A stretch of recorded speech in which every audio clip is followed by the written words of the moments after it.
Hello, disc golf fans from around the world, and welcome to the final round front nine coverage of the 2017 European Open.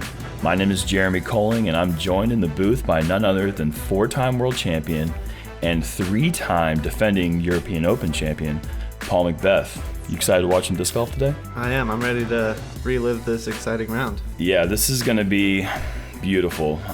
The one thing you can't control as a TD is the weather, but if you could, you wouldn't change much from today. The gallery is going to be impressive. The golf is going to be amazing. We've got probably the tightest race ever going into the last round of the European Open.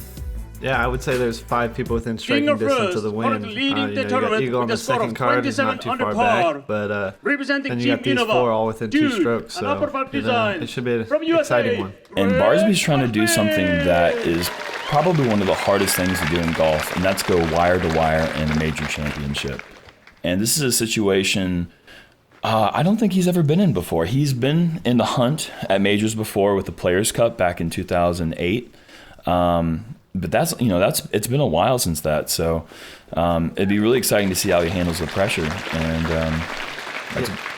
that's a good start right there. Putting in the circle on the first hole for the final round. But like you said, with the wire to wire, I don't know the last person to do that. So off the top of my head, I'm sure people will fact check this here, but yeah, Gregg's had a chance to do something that hasn't been done in a while, and that's a good start right there. Put it right there in the circle to start with this pressure on this tee shot. Yeah, a lot of rounds you can kind of throw your tee shot and play the first couple holes and feel out the round. You don't have the opportunity to do that with this round. Right from the get-go, you have to be jumping out of the gate and starting off hot because, like you said, there's 5, maybe even 6 players in the hunt. And, this course really demands that you are on your game the whole way through. Yeah. Exactly. We just saw Simon, probably a little bit of nerves right there, didn't get his shot over. Mm-hmm. And someone who probably doesn't have nerves on this first hole is 3-time world champion here, Nate Doss, who's been here probably multiple times. Yeah, and he looks like he's got that a little bit inside, but somehow squeezes through the trees. And wow, he's inside the circle. He must be throwing something that is pretty slow because that angle on that hillside usually nets a pretty big skip down the hill. Yeah, I think that's his overstable putter. He throws that one quite a bit, that silver one. I'm assuming Challenger. Mm-hmm. But yeah, he's probably right there next to Barsby. They're probably both about 29 feet, so it's slightly downhill, so it looks a little bit closer. So right. And then I have a McPro Rock 3 here. This is a newer one. And I went gallery hunting. Oh gosh. I actually was on hole 10 when this happened, and we were on the tee box about the tee, which is, if you've ever been to the course before, you know that 10 is really close to where Paul's shot was going. And we heard the loud 4, and we didn't know who did that, so I assumed it was not you. I was wrong in that assumption. But. Yeah. I had the distance, so I can't complain. I still have a look here. Simon has the downhill drop in the back, so he had to lay up. But I had a little chance to go for it.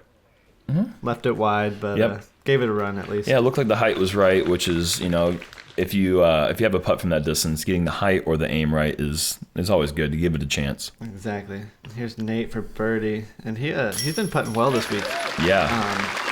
Very impressive.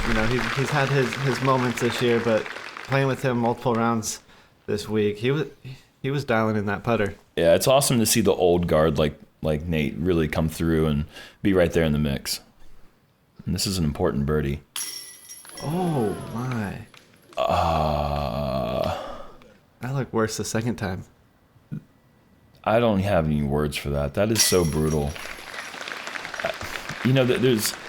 These cages are a bit shallower than a typical basket. That could be part of the cause for that to come out, but you don't want to see something like that happen. I mean, in front of this gallery with this situation, him being in the first place going into this round, I mean, that was a big opportunity to get a stroke on you and Simon, and man, he hit that putt. That should stay, but yeah, it's a tough break.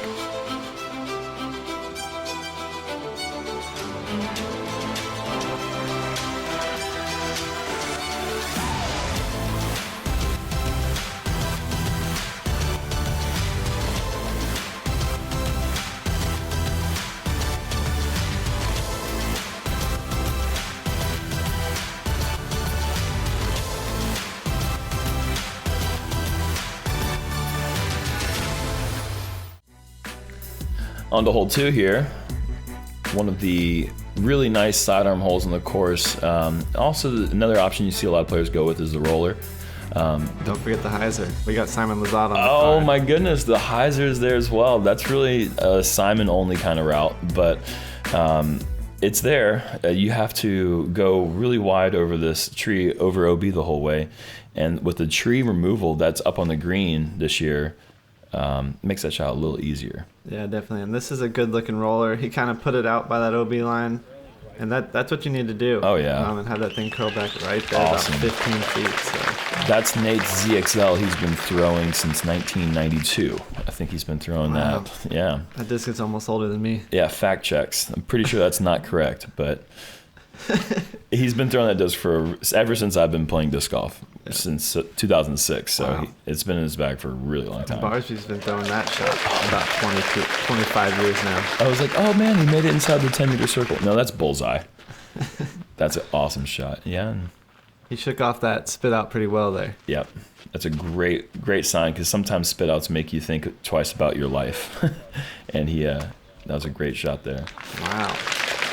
Cut that branch down. And he's shopping. He's inside. Is he inside the 10-meter circle? Yes, he is in the circle. Okay. And I'm going with the Star Roadrunner here, trying to basically do what Nate just did. A little tighter though. It's kind of surprising to see you throw a roller here, not because I don't think it's a good shot here. And that ended up OB. Oh no! Yeah, so that's one thing that they have introduced this year. Before, it was much harder to go OB, especially by the green. But with that construction, nicely done there with the save. But man, you were probably only OB by half a foot or so. Yeah, about a foot, and I was still outside the circle, so that was a big putt for me, knowing that they're all in the circle. Absolutely. With fairly routine birdie putts for them, so it's a good 25-footer there. Man, a hyzer birdie on this hole. I would have never thought that would be a play from anyone in the game. Yeah, my caddy pointed it out. He's like, you should try the hyzer. I'm like, no way. Yeah. There's too much risk there. Eunice, just carry the bag. Just carry the bag, and I'll do the rest. Yeah, so he's there's some moments where Jonas is like, you're the player, I'm just a little Finnish boy. I'd love to see those interactions. That's awesome. So all players threw twice there, but Paul tacked on an extra penalty stroke for the OB. But, I mean, that's just routine right there.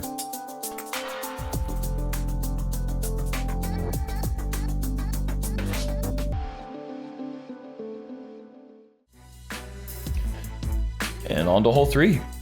Par 5.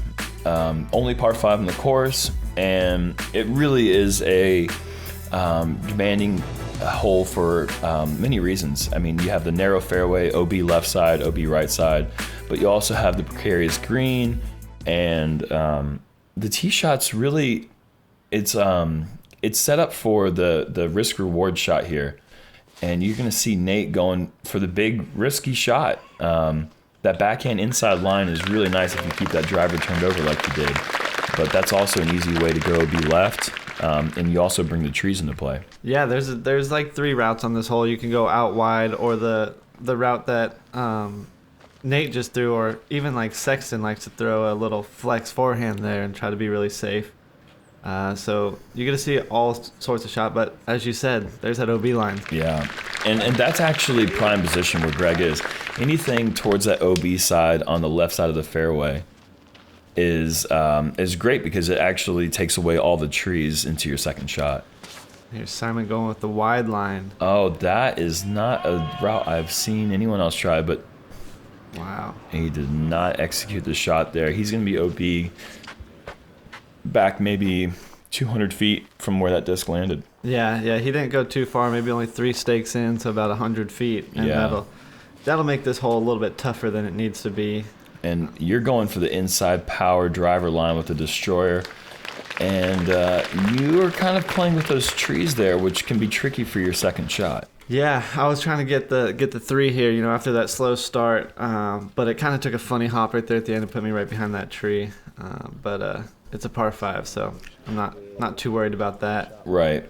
And I mean, as much as Eagle is there, Simon and Ricky both eagled this hole on moving day on Saturday, And the opportunity is there, but it is super risky. And that being said, 4 is a great score in this hole. 3 is just incredible. I mean, and 5 is something that you can live with. Yeah, exactly. And Simon put a good approach from where he was off the OB mark, and then Gregg right there. That's where you want to be, really. Yeah. That makes the birdie look really easy. Oh, yeah. I mean, you can see from where his stance was, there was really no trees in the way, whereas Paul has to go with this low ceiling. What on Worked earth? out. I slipped off the shot, and I never saw it finish, but everyone was cheering, so I assumed it worked out. That safe. thing should have hit the ground 200 feet before where it did. That's incredible. Yeah, I was very fortunate there to get it that far. Wow. And then Nate with just a simple little hyzer shot. Yeah, just making it look routine. That's one of the things that Nate has always done so well. It's just throw a routine shot, make it, way further than everyone else, but it doesn't look like he's doing anything that difficult. Exactly. It's what we like to call boring golf, but that's what wins. So, absolutely. Nate put that one really good, and then Simon right there with that's a really good upshot, though, with that low ceiling and then that little hill. Absolutely. The speed on this approach shot is so tricky because, like you said, you have that low ceiling, you have the hillside that makes it really difficult. You can crash it into that hillside, but then you're going to have a longer putt for birdie than you'd like. Exactly. So it's a really a lot of things going on with this approach, and Gregg and Nate just made that look so routine. Yeah, Nate's actually got a jump putt right here, so that's kind of how you want your approach for birdie. Yeah, I mean, you can't draw it up any cleaner than that. I mean, unless you're putting inside a little bit closer than that for eagle, I mean, you can't do much better than that at all.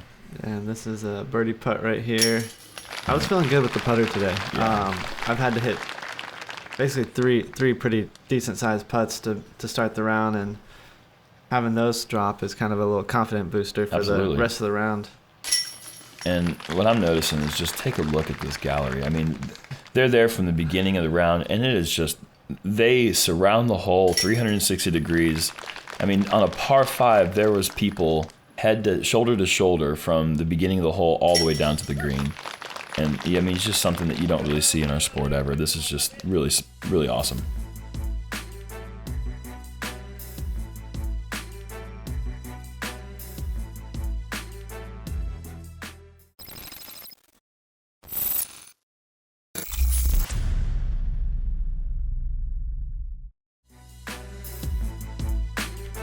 On to hole 4, probably the most technical, the most narrow fairway I think on the course. There's a couple that are pretty narrow, but this one is really tricky because the slope off the fairway really makes it difficult for you to land your shot where you'd like. A couple different options here are the turnover air shot with backhand, which you're going to see Nate throw. Yeah, and then you got the forehand and the roller. Unlike the last hole, you have 3 different gaps to choose from. This one, you have one gap. You can choose 3 different shots. Yeah, not even Simon can find something funny here. Nope. So I'm sure we'll see all 3 types of shots here. You got Nate with the air shot, and Gregg with this. He's going power roller. Wow. He rips this thing every round. Wow. And last round he went OB up top because he had too much speed. This time, that's perfect. Yeah, right side of the fairway is ideal. You have a lot less trees coming into play on your approach if you can keep it on the right side, but then you also bring in the road, so you have to kind of be careful with that. Yeah, I'm going with a very similar type of roller like Barsby there, but a little bit less power. I don't want it to kind of risk that hillside over there in that road. Okay, caught a tree. I see where it ended up now, but I mean, I'm happy with that. That's kind of where I want to be. It's probably only 270 feet from the pin. So yeah, no, that's ideal. And then Simon with a power forehand here. And that's the one thing you need to avoid. Yeah, that's one of the things that the roller really helps avoid. I think the roller brings in some of the early trees, but it also helps you avoid that last tree there. And look at this. Okay, so there's Simon doing. That was going to be under the basket if we went for that last tree. That was just a fantastic angle, using the hill for his advantage, cut rolling all the way up the hill. I mean, that was just a textbook shot there. Kind of unfortunate there at the end, of course. Yeah, I would say he's at most about 40 feet. Yeah. And then Nate kind of in a tough spot there. Just throws the forehand. Really, that's about all he can do from there and still have a easy approach to the basket. Mm-hmm. But here I switched it up. I got a Mako 3. Kind of want that straighter shot. And just narrowly avoiding the tree there, and you're inside about 6 meters from the basket. That's pretty routine there. I think Gregg had a little difficult spot here. I kind of was standing next to him, and he went through the tree. Oh, wow. He went through the branches. That is just a sign of somebody who is just on top of his game. Incredibly confident, going for the toughest shot, but knowing that was the best approach to the green, and he executed it flawlessly. He's up there for a tap-in birdie. Yeah, and he had his fashion socks on today. I think they said skepticism. Skepticism. I did see that, yeah. I think he had a little sign. That would have been just a unbelievable birdie there for Simon with that tee shot hitting that first tree. It really just takes you out of you're in no position whatsoever for a birdie if you hit that tree in any sort of way. Yeah, I was surprised to see him miss that. He usually makes those too. Yep. After those crazy shots. You can usually count on him making those. So that was a little surprise for me, but still saved the par from that spot. And great birdies there from you and Gregg, both cleaning up your good approaches, and Simon and Nate will do the same. But yeah, I mean, that's something that Simon lives for. His thing is putting on a show. And, he was in a situation that he didn't want to be in off the tee, but came out, was turning lemons into lemonades and threw just a fantastic roller and just barely got kind of unfortunate there with that tree there at the end.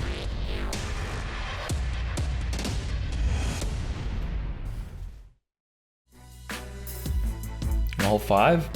This is the first short par 3 of the course. Not many of them out there, but just the downhill. And the first thing you notice when you see this hole is just, the slope from right to left is just so intense. It really makes the sidearm difficult because a lot of shots that will skip up the hill are going to skip right back down. Yeah, this is a surprisingly difficult hole. It's right there in front of you, but It's so hard to get the disc to land in that circle. Right. You see Gregg with the forehand here. He's landing well short of the circle, but still getting that skip up there. Mm-hmm. That nice slow skip. And this is a difficult hole for me. Yeah, for any player, throwing a straight mid-range flip-up backhand is probably the ideal play. Yeah, and I got this one a little too high, and you can see it just carries with that hillside and just continues to go. And there's nothing for it to hit. No, not at all. If you hit that window, it's just going to continue to go. Yep. So that's kind of down there 60 feet or so. Yeah, I think the best play that I saw in this hole was flip up putter shots, but it's really hard to get the distance at 328 feet that you'd like. This is 100 meters, I believe it was, and if you don't put a lot of power behind it, you're not going to get there. But if you put a lot of power and it gets down the hill, you're going all the way to the bottom of the hill. So it's really tricky to get everything right here. Yeah, there's nothing to stop it. Nate had a great shot there. He's just outside the circle. And Simon, you can see the hillside. Yep. If you hit with any angle, that thing's going down to the hill. And it could continue rolling almost to the lake if it really wanted to. Yeah, for such a short par 3, it really is a rewarding too. It's something that you feel really great about, and Simon gives that a good run there. But and even that slides to about 20 feet. Yeah, coming in that slow. And he hit only a couple feet away from the basket. And looks like there's a little window here. Yeah, I kind of went up at it, caught a branch, or else I think it would have been a little bit closer of a run. But getting away with a 3 there, I can't really be too mad about that. Sure. And Nate trying to give it a little soft run there, a little Anheuser floater, but doesn't quite get there. And Gregg there picking up one on the card. Spinning that one back. This is a great angle right here. And this almost jumps out too. Look at this. Look at that. It's trying to. And with that hyzer putt that he has, and it's coming in with so much velocity down, it's garbage to watch. But when it falls out, yes, it's a beautiful putt. That's not what I'm saying, But to see it jump out of the basket, it's tough to watch that. But you can see how it happens when he's coming down with so much hyzer. Yeah, but that's a great birdie for Gregg there. 4 under for the day. Wow, and he's really separating himself kind of quietly. He's putting himself in the position, and he's really bounced back after that really tough start with the spit out in hole 1.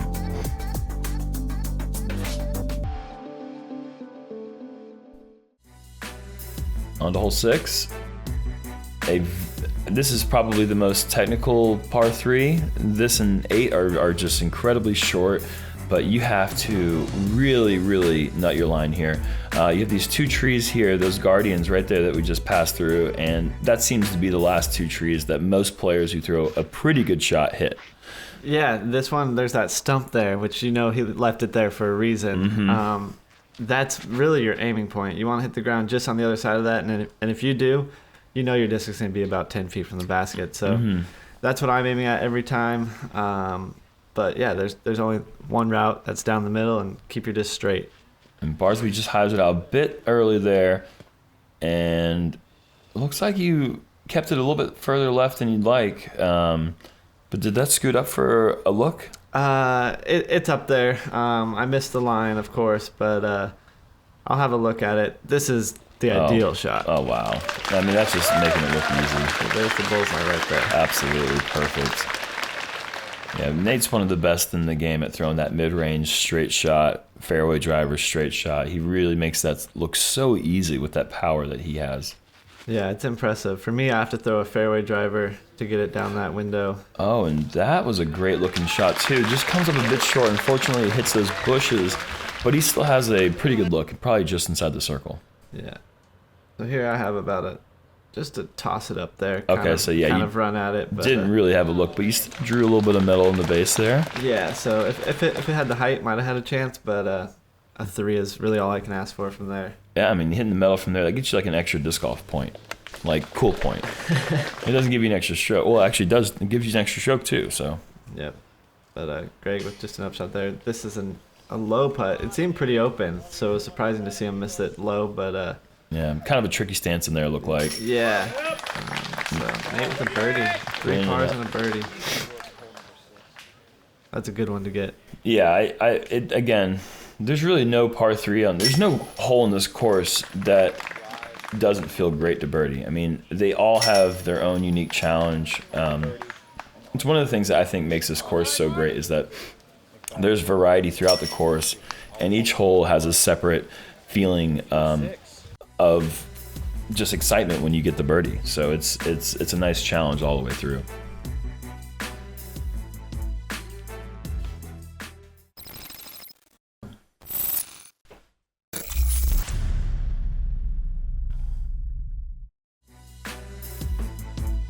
Hole 7, just a brutal par 4 if you don't get off the tee here. If anything that goes right is almost instant bogey, and if you can get your drive clean, you're looking at a shot that can get you 1 to 2 strokes on the entire field, if not more. Yeah, like you said, if you go right, you're in a lot of trouble, but if you can get it up high left or even down the middle, that'll give you a great look at birdie. And that's a fortunate kick, but still not where you want it. That's the side of the tree that you love to hit. I mean, you don't want to see your drive hit a tree here, but if it does and it goes left, it's much, much better than going right. Wow, he almost hit that, whatever this is, stand. And he fortunately stays on the path there. Again, he hit the left side trees.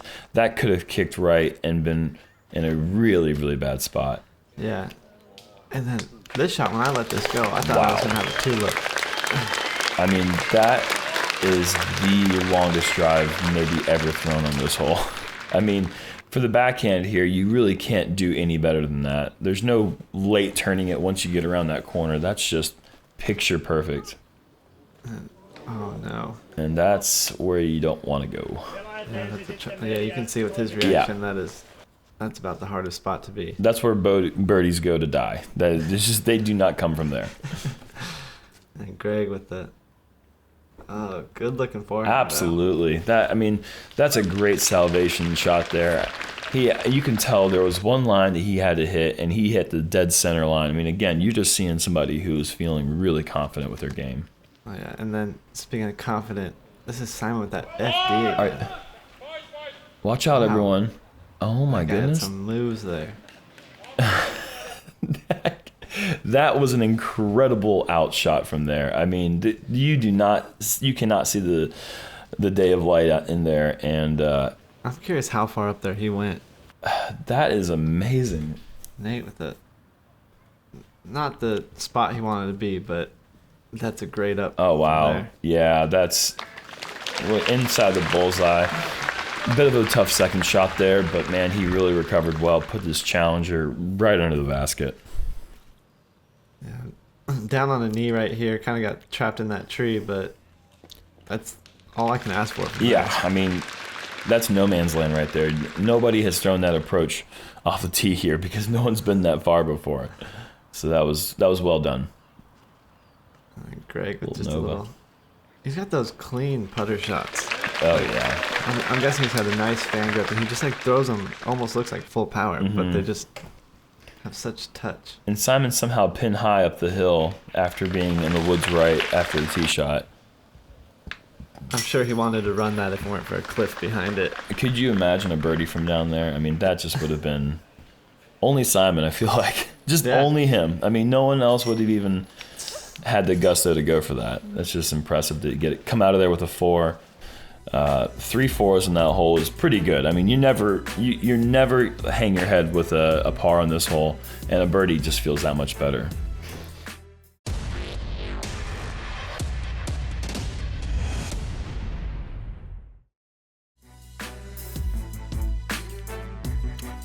All right, this is the shortest par 3 in the course. Just that one gap you have to worry about here. The tricky part is the hillside is your friend unless you go over it, and then it's a pretty steep drop off behind it, so you can find yourself kind of putting back and forth if you're not feeling good on the putting green. Yeah, in the past this used to be a must-get birdie, and then he moved the tee pad back, and now it's kind of a tough drive. You have to hit that gap, and then you also have to have speed control. Like you said, if you go over that hill, you could be pretty far away. Yeah. And then the putting surface, if you miss a putt or hit the cage or anything, that hill's going to make it roll. So I was happy with that drive, and then Nate followed it up really well. I mean, that's just 2 almost identical shots. He maybe even put it a little bit closer there. Again, just making those straight rock / buzz / straight mid-range shots look so easy. He's always been one of the best in the game at that. Yeah, and then Barsby with the unconventional forehand, but... Yeah, the forehand is nice because it gets you a little more confidence in hitting that gap early. But really, it's the same objective. If you can keep your look like he was throwing his champion eagle there. If you can keep that thing flipping up, flying straight, and hit that hillside, you're going to give yourself a green hit and be looking at a putt there. But he let that go. I thought it was an ace. Wow. It just never came out like I thought it would, but he knew what it was going to do, so that's a great spot.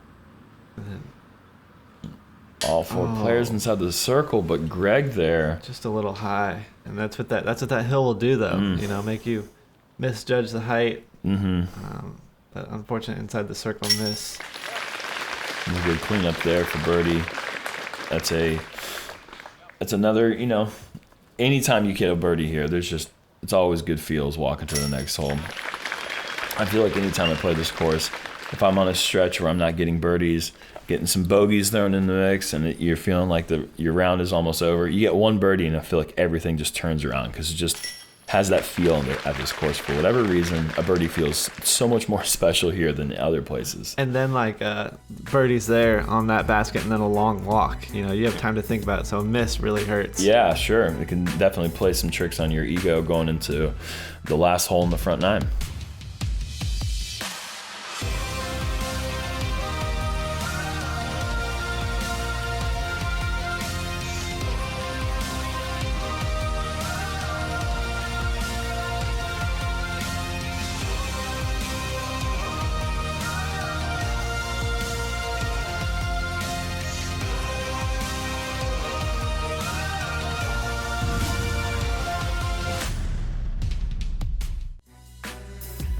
Okay, here we are, final hole of the front 9.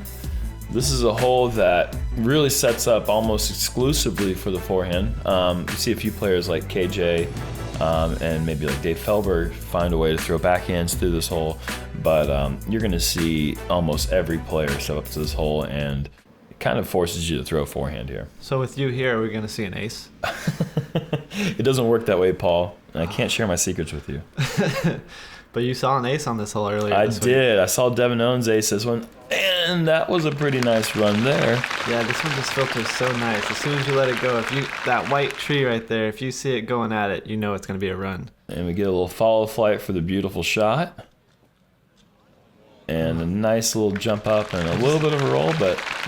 Move this basket about 15 feet shorter. Yeah, I agree, because I've never aced it, so... And I've definitely never been long, so 15 feet shorter wouldn't hurt. And here's Nate. He's got a rare forehand, but it always seems to be good. I told him the same thing at President's Cup. I said, when you throw forehand, you execute. He's one of the... When he goes to it, he knows exactly what he needs to do. He has one purpose for it. It's to dump right, and he does it really well. And that's way too wide. Bringing those trees into play, and never mind, I don't know anything. He's parked.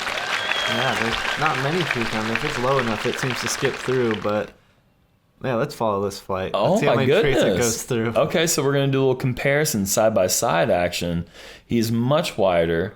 Completely different line, brings those trees into play, whereas you avoided them altogether, but still probably the same result. Little tap-in birdies there. Yeah, so that's one of the things. If you have it low enough back there, it can sneak through pretty well. And that's got to stand up. And yeah, that's the problem. If you don't throw something that's really wide over stable or a flip up with something that a little bit more glide, you're going to hit those early limbs there that you can't quite see off the tee. That's basically all you can do from back there. Yep. Yeah, for Gregg with such an incredible forehand like he has, that's a lost opportunity here. Yeah. There's a bit of a splash out. Yeah. There's a few trees to worry about there, but hitting the early stuff, giving yourself no opportunity to birdie, really, that's what the killer is on this one. Yeah, that's a mistake you don't want to make, but. Yeah, I was able to tap that one in for birdie right there. Simon about the same distance right here. But these are big putts to finish up the front nine and kind of move this one stroke closer to Gregg and that lead. Yeah, I mean the feel of the course really changes as soon as you get to the back nine. So finishing the front nine here and going to the back with a good bit of confidence really is a game changer. So we'll have to see how the back nine goes. It's setting up for an incredible finish. Look how tight that race is right now. Gregg at 31, Simon 29, two players at 30. I mean, this is just going to set up for something incredible here. Yeah, and you can see how that gap's getting closer right here with Gregg struggling inside the circle with 67%, Simon 83%, and then Nate and I 100%. So it's keeping it close. Yeah, I mean, that 67% is definitely factoring in that spit out he had on hole one, but had that one miss on 8, and other than that, you got to clean up these putts. Yeah, so looks like we're moving to 9 more holes. It's going to be exciting. I can't wait to watch this finish. Thanks for joining in, guys, and be sure to tune in for the exciting finish in the back nine.